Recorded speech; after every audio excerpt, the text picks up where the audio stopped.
திருமணத்துக்கு பிறகு சிறு சிறு பிரச்சனைகளை சந்திக்கக்கூடிய புனர்பூச நட்சத்திரக்காரர்களுக்கு இந்த மார்கழி மாதம் என்ன மாதிரி நட்பன்றிருக்கு, எந்த விஷயத்துல கவனமா இருக்கணும் நம்ம கேட்டு தெரிஞ்சுக்கலாம்.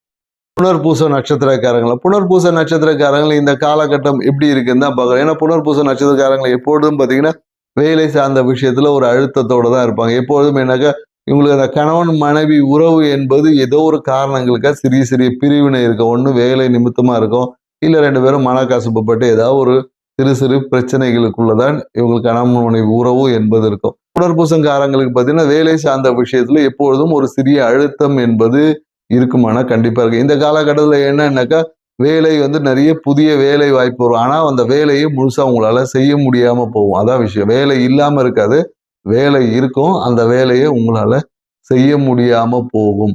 ஸோ மேலும் என்னன்னாக்கா நண்பர்கள் வழியாக ஏதாவது ஒரு பொருளாதார உதவிகள் என்பது கிடைக்கும். நிறைய பேர் கூட சேர்ந்து ஃப்ரெண்ட்ஸோட சேர்ந்து இந்த காலகட்டம் ஆன்மீக பயணங்கள் செய்வது, ஆன்மீகம் சார்ந்த விஷயத்துக்காக பயணம் செய்வது, இல்லை ஆன்மீக நேர்த்தி கடன் செய்வது, இந்த மாதிரியான நிறைய விஷயங்களில் புனர்பூச நட்சத்திரக்காரங்க ஈடுபடுவாங்க. குறிப்பா என்னன்னாக்கா புனர்பூச 4ஆம் பாதத்துல இருக்கிறவங்களுக்கு பார்த்தீங்கன்னா இந்த காலத்துல வெளியூர் வெளிநாடு பயணங்கள் எல்லாமே இருக்கும்.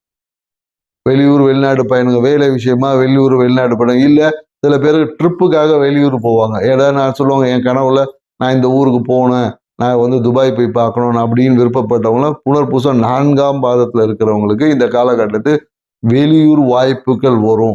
சிறிய கடன் என்பது ஏற்படும். காலில் அவங்களுக்கு ஏதாவது ஒரு உபாதைகள், நீர் கட்டி, இல்லைன்னா கால் வீக்கம், ஏதாவது சிறிய அடிபட்டு கால் வீக்கம், இந்த மாதிரியான சிறிய உபாதைகள் வருவதற்கும் வாய்ப்புகள் இருக்கு.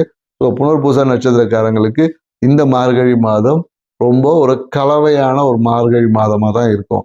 இவங்க வாழ்க்கையில அனைத்து அதிர்ஷ்டத்தையும் கிடைக்கும். ஆன்மீகத்தின் வழியாக இவங்க வாழ்க்கையில பல நன்மைகளும் பெற முடியும். சிறு சிறு சிக்கல்களும் வரும். அதை உங்களை ஆன்மீகத்தின் வழியா சரி பண்ணிக்கோங்க. நன்றி, வணக்கம்.